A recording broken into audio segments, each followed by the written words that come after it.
Character नोंथांनि गुतैखौ जों मोनथिगौ आरो बेफोर गासैखौ नोंथाङा आन्दोआव लाखिनानै सोरखौबा नों दुसि खालामनो नागिरनाया बे नोंथाङा भुल जादों। नोंथाङा बेखौ एसे मोजाङै बिजिरनानै नाय मानि थाखाय नोंथाङा बेबायदि अबस्थायाव दिनै थाफैनो गोनां जादों। नोंहा खुनु मोन्थाय गैया।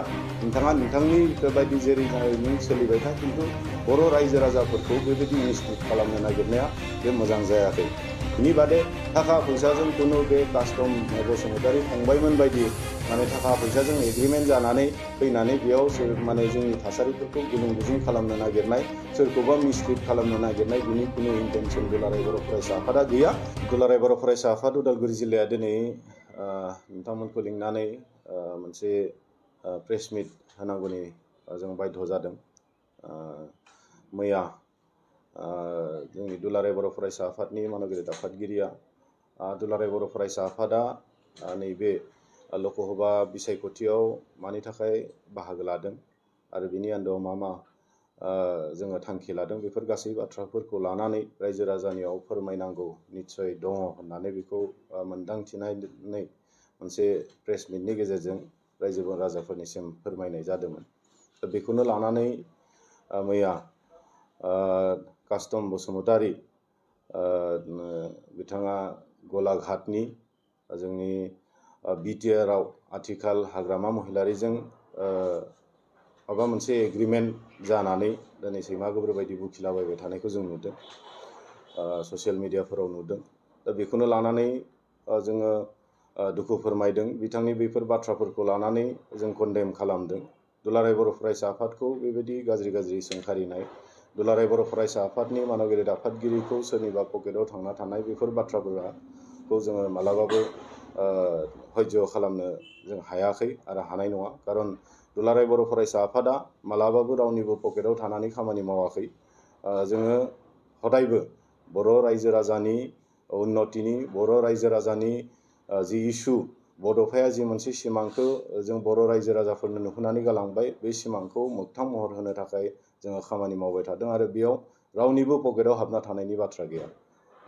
बिथाङा बुंदों जे माने जोंनि ओनसोलाव बिटिआरआव डेभेलपमेन्ट नांगौ, डेभेलपमेन्टनि थाखाय माने बिपिएफनो भट होनांगौ, सोरनोबा भट होनांगौ, आमुखानो भट होनांगौ, गोबां बेबायदि बाथ्राखौ बुंदों। खिन्थु दिनै जों बुंगोन बर' रायजो राजाफ्रा मालाबाबो अकल डेभेलपमेन्टखौ लानानै जोङो भट होबोआखै।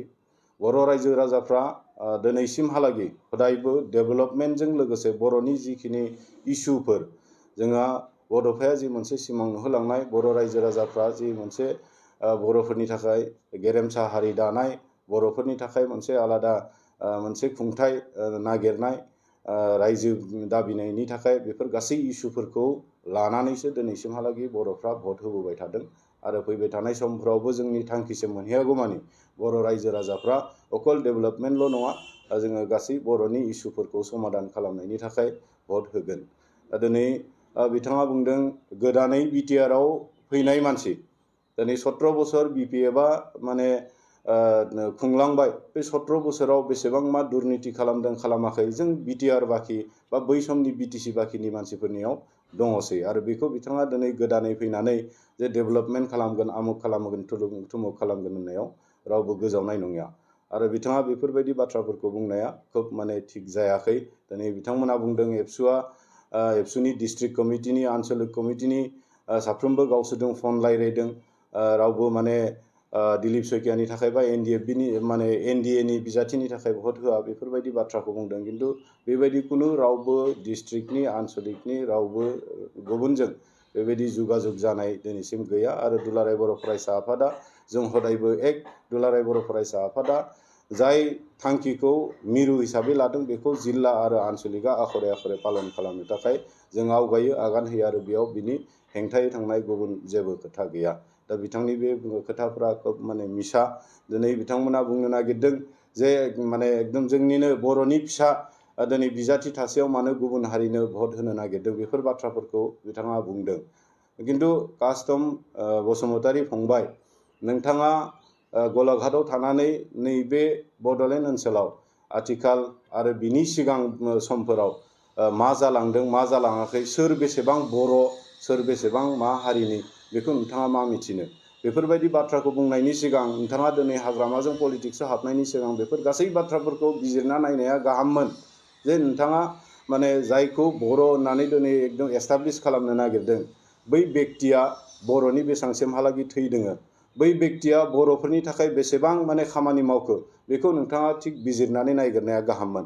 दा दिनै जों बिथांनि हिस्ट्रिखौ नायदों जों नायोब्ला नुनो मोनगोन 1974 मायथाइयाव जितिया बर'फोरनि गेजेराव मोनसे रिभलिउसन फैदों जे जोङो स्कुलफोराव जोंनि माने फरायसाफ्रा दख'ना गाननांगौ माने फालि लानांगौ बेफोर बाथ्रा बिनि थाखाय जि मोनसे रिभलिउसन खालामदोंमोन बै समाव बर' माने जोंनि फरायसाफोरनि दख'ना खुना होगोन नागिरग्राया सोर बै समाव जोंनि बर'फोरनि माने फरायसाफोरखौ दख'ना गाननानै थाङोब्ला फरायसालियाव हाबनायनिफ्राय बन्द' खालामनो नागिरग्राया सोरमोन दा बेफोर बाथ्राफोरखौ नोंथाङा मोजाङै मिन्थिग्रोनानै बाथ्राफोरखौ बुंनाया मोजां सोरखौबा माने नों समर्थन होनाया मोजां दा दिनै नंबां जाबां बहानिफ्रायबा फैब्रबनानै धुमखिथ' बेदै फैब्रबनानै जोंनि नैबे ओनसोलाव सोरखौबा नंथारिखौनो बर' माबा माबि होननानै नों बिबिरबां मोनसे थासारि खालामनो नागिरनाया बे मोजां जायाखै नोंथाङा बेसेबां माने थाखानि मोनसे एग्रिमेन्ट जानानै हायार नोंथाङा गाफैबाय थादों बेखौ जों मिन्थिगौ दा बेखौ लानानै नोंथाङा सोरनिबा फैसा लानानै दिनै केम्पेइन खालामथिंदों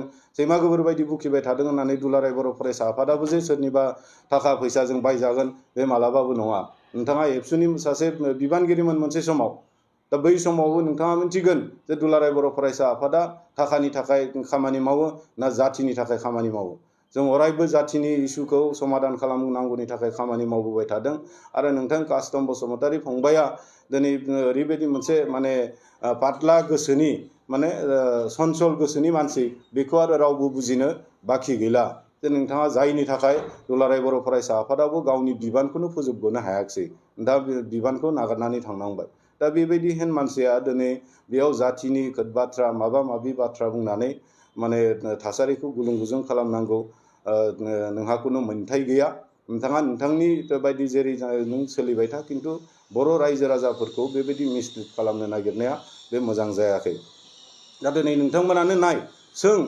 जाय व्यक्तिखौ नोंथांमोना बर' होननानै बुंबाय थादों बिथांखौ नोंथांमोनानो सों जे बिथाङा बर'नि थाखाय मा समाव मा खामानि मावदों बिथाङा जुदि बर'मोनब्ला दिनैसिमहालागै फंसेबो बर' राव बुंफेराखै जों खुनु मोनसे मेल मिटिङाव इभेन खुलुमबाय गोजोन्थों होननाय बिथांनि खुगानिफ्राय राव जों खोनानो मोनाखै मालाबा हनै माने पार्लियामेन्ट जिरायदों सरि एसेम्ब्लियाव जिरायदों जोंनि बर'नि हेंथासो किसुमान जाय माने बाथ्राफोरखौ बुङोब्ला जाय बाथ्राफोरखौ लाबोयोब्ला जोंनि बर'निनो ओंखामनि थुरसिनिफ्राय ओंखामानो गोमालांगोन बेफोरबायदि बाथ्राफोरखौसो बुंनायखौ जों नुबोदों नोंहा खुनु मोन्थाय गैया नोंथाङा नोंथांनि बायदि जेरै नों सोलिबाय था खिन्थु बर' रायजो राजाफोरखौ बेबायदि मिसलिड खालामनो नागिरनाया बे मोजां जायाखै दा दिनै नोंथांमोनानो नाय सों जाय व्यक्तिखौ नोंथांमोना बर' होननानै बुंबाय थादों बिथांखौ नोंथांमोनानो सों जे बिथाङा बर'नि थाखाय मा समाव मा खामानि मावदों बिथाङा जुदि बर'मोनब्ला दिनैसिमहालागै फंसेबो बर' राव बुंफेराखै जों खुनु मोनसे मेल मिटिङाव इभेन खुलुमबाय गोजोन्थों होननाय बिथांनि खुगानिफ्राय राव जों खोनानो मोनाखै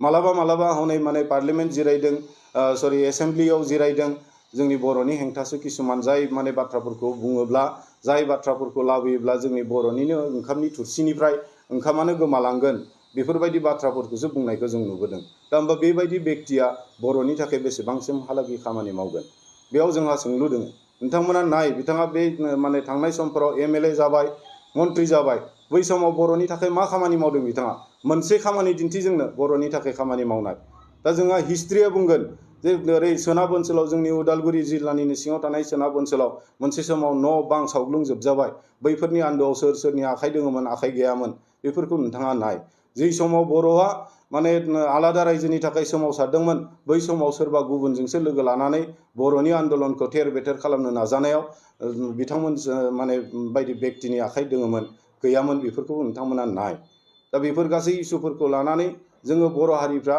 बर' रायजो राजाफ्रा मालाबाबो बावगाराखै सोर माने दावखाया दावराय जानो नागिरनाय बेफोरखौ जोङो मालाबाबो बावगाराखै आरो दिनै दुलाराय बर' फरायसा आफादा सोरबा गुबुन हारिनि सासे व्यक्तिखौ बिजाथिखौ जोङो माने देरहाहोनो थाखाय बा बिनि थाखाय खामानि मावदों होननायाव बेयाव जोंहा आन्दोआव जोंनि इस्यु दङ मोनसे सुक्ति जालांबाय 2020 मायथाइयाव बिनि माखासे दफाफोरखौ जोङो मावफुंनांगौ बिनि थाखायनो जोंहा सासे माने MP क'क्राझाराव जोंहा सासे जोंनिनो बर'नि बिजाथि जोङो मोनदों बिथांखौ देरहाहोहरनांगौ दा बेफोर गासै माने इस्युखौ जोंनि सुक्तिनि दफाफोरखौ मावफुंनांगौनि सार्थआव जिहेतु माने एनडिएनि सत्रसायाव बिथांमोननि गुडविलाव जोङो दिनै मोनसे सुक्तिखौ खालामनो हादों आरो बिनि गेजेरजों माखासे मानि दफाखौ जों मोनबोदों। बैफोर दफाफोरखौ आखरे आखरे मावफुंनांगौनि थाखाय जोङो बर' रायजो राजाफ्रा भट होनो थाखाय आवगायदों। बेयाव नोंथाङा गुलुं गुजुं मोनसे थासारि खालामना होनो बेयाव दा नाजा आरो बेबायदि बाथ्राफोरखौ नोंथाङा गुदि खोथा खुनु हिस्ट्रिखौ मिथियालाबासिनो नंबां जाबां बाथ्राफोरखौ लानानै दुलाराय बर' फरायसा आफादखौ सोंखारिनाय, दुलाराय बर' फरायसा आफादनि मानाव गेदेर आफादगिरिखौ सोंखारिनाय, गाज्रि गाज्रि बाथ्रा बुंनाय, बेनिफ्राय नोंथाङा गोजानाव थानांगौ। नोंथांनि केरेक्टार, नोंथांनि गुतैखौ जों मोनथिगौ आरो बेफोर गासैखौ नोंथाङा आन्दोआव लाखिनानै सोरखौबा नों दुसि खालामनो नागिरनाया बे नोंथाङा भुल जादों। नोंथाङा बेखौ एसे मोजाङै बिजिरनानै नाय, मानि थाखाय नोंथाङा बेबायदि अबस्थायाव दिनै थाफैनो गोनां जादों। दा बेफोर बाथ्राफोरखौ नोंथाङा गावखौनो एसे सुद्राय, गावखौनो नों थिग खालामनानै ला। दा बेखिनिखौनो बुंबाय। फैबाय थानाय समाव जाहाथे नोंथांनिफ्राय बेबायदि आरो गाज्रि राव, दुलाराय बर' फरायसा आफादखौ सोंखारिनाय मानाय बेफोर बाथ्राफोरखौ जाहाथे जों खोनाफिना, बेखौनो जों मिजिंथिदों। आरो नोंथाङा जि गावनि जिउनि थाखाय, जिउखौ दानांगौनि थाखाय नोंथाङा जि खालामनो नागिरदों नोंथाङा मावलां, खिन्थु बेबायदि जाथि आरो माने जातीय आफादफोरखौ नों मिसलिड खालामनायनिफ्राय नोंथाङा गोजानाव थानांगौ। दा दिनै माने बिथांमोना बुंदों माने डेभेलप। दा दिनै डेभेलपमेन्टआ बेसेबांथो जाखोफालाय? सोर बेसेबां डेभेलप खालामदों? थिखा मावनो मोननांगौनो। बिपिएफनो दायो थिखा मावनो मोननांगौनि थाखाय माने दुर्गा दास बर'नो भट होनांगौ बर'फ्रा। दा सोरबाया थिखा मावनो थाखाय माने भट होगोन नामा? दा बेफोर बाथ्राफ्राथ' बेसेबां जुक्ति दङ? दा थिखा मावनोसो बिथांमोना आवगायबोदों। दा अब्ला रायजो राजाफ्राबो मिथिगौ जे नोंथांमोना मा उद्देश्य, मानि थाखाय बेयाव नांथाबनानै दोङो, थाखा फैसा लानानै माबायदि खालामबाय थादों। दा बेफोरबायदि नोंथाङा आं दहायबो बुंबाय, फिन खनसे बुंबावगोन जे बर' रायजो राजाफ्रा अकल थिखा मावनो, डेभेलपमेन्टखौ आन्था नायनानै मालाबाबो भट होबोआखै। बर' जाथिनि इसुफोरखौ समाधान खालामलांनांगौनि थाखाय एखेलगे डेभेलपमेन्टजों लोगोसे बर'नि जिथु माने इसुफोर, बे इसुफोरखौ समाधान खालामनांगौनि थाखाय भट होबोदों आरो बे बारावबो रायजो राजाफ्रा बे एखे खामानिखौनो मावगोन। Thank you. दिलीप सयकियानिफ्राय दिनैसिमहालागै बेबायदि थाखा फैसा लानाय जुदि सोरबाया नुदोंब्ला बेखौ जोंनो दिन्थि। खुनु जोङो थाखा फैसा रावबो बेबायदि जोङो लायाखै। दुलाराय बर' फरायसा आफादा जोङो सोरनिबा पकेट गरम खालामनो थाखाय मालाबाबो बिसायख'थियाव बाहागो लाबोआखै। जोंहा 2020 मायथाइनि सुक्ति खालामनायनि सिगांबो जोङो बाहागो लादों। माने जोंनि जि मोनसे आन्दलन, बे आन्दलना मोनसे फिनिशिं मोननांगौनि थाखाय, सुक्ति मोनसे जानांगौनि थाखाय जोङो बै समाव बिसायख'थियाव बाहागो लादों। आरो नैबे बाराव जोङो सानदोंमोन जे बिसायख'थिनिफ्राय जों एबाराव एसे जानगाराव थानानै माने बर' समाजनि थाखाय खामानि मावनो होननानै जों सानदोंमोन। नाथाय माखासे मानि सुक्तिनि दफाफ्रा जिहेतु गेजेर ससेयावनो कभिडनि मोनसे थासारि थांबाय, जायनि गेजेरजों जोङो माने सुक्तिनि दफाफोरखौ मावफुंनो हानाय जायाखिसै। दा 1.5-2 बोसोर मोनसे समय मोनदों। बिनि गेजेराव जिखिनि हायो बे 1.5-2 बोसोराव जोंनि सुक्तिनि दफाफोरखौ मावफुंनो नाजादों आरो बिनिनो माखासेया मावजाबाय, माखासेया एसे आधुरा जानानै दङ, माखासेया दासिम दांजायाखै। दा बेफोर गासैखौबो मावफुंनांगौनि थाखाय जोङो देग्लाय एनडिएखौ सापर्ट खालामनाय जादों। आरो बिनि बादे थाखा फैसाजों खुनु बे कास्टम बसुमतारी फंबायमोन बायदि माने थाखा फैसाजों एग्रिमेन्ट जानानै फैनानै बेयाव माने जोंनि थासारिफोरखौ गुलुं गुजुं खालामनो नागिरनाय, सोरखौबा मिसलिड खालामनो नागिरनाय, बिनि खुनु इन्टेनसन दुलाराय बर' फरायसा आफादा गैया। जोंहा अकल माने मोनसे जोंनि जि मोनसे सुक्ति खालामबाय, 5,000निख्रुइबो बांसिन मुंख्लंफोरनि थैनि बेसेनजों जि मोनसे दफाफोरखौ, माखासे दफाफोरखौ जों मोनबोबाय, बै दफाफोरखौ जेरैखि जाया मावफुंनो नांगौ। बिनि थाखाय जोङो बिसायख'थियाव बाहागो लादों। बिनि सारा खुनु थाखा फैसानि जेबो रावजोंबो जेबो एग्रिमेन्ट गैया। आरो जुदि बेबायदि माबा मोनसे नुदोंब्ला माने प्रुफ सहकारे नोंथांमोना देखाय, बिनि माने खेंफोरथिखौ जों होनो थाखाय जों रेडि। मोनसे गोजोनथाव खौरां, नोंथाङा नोंथांनि न'खौ समायना रमायना जोंख्लाब माख्लाब खालामनो गोसो दं नामा? थारैनो नोंथाङा नोंथांनि न'खौ समायना रमायना साजायनो गोसो दंब्ला नोंथांमोननि थाखाय बिजनेस बेन्स प्रडाक्ट्स कम्पानिया गोजोनथाव खौरां लानानै फैदों। गोदान बोसोर रंजालि बैसागु फोरबोजों लोब्बा लाखिनानै बेन्स प्रडाक्ट्स कम्पानिया नोंथांमोननि थाखाय अफार होनाय जादों। चिरां जिल्ला बेंटल गेट 27 राजा लामानि एबा सिबिथाय लामानि साखाथियाव नोंथांनि न'खौ समायना रमायना खालामनो गोसो जानाय रायजो राजाफोरनि थाखाय बिजनेस बेन्स प्रडाक्ट्सआ लानानै फैदों गोजोनथाव खौरां। पलिग्रेनाइट, WPC एबा PVC, wooden flooring, wallpaper, steel roofing, soffit ceiling बायदि गाबनि न' साजायग्रा खम बेसेनावनो नोंथांमोना बायनानै लांफैनो हागोन। बेनि अनगायैबो नोंथाङा गोबां बाथ्रा मिथिनो थाखाय नैबे 8474015053 जानबुं नम्बरनि गेजेरजों नोंथाङा फन खालामनानै मिथिनो हागोन।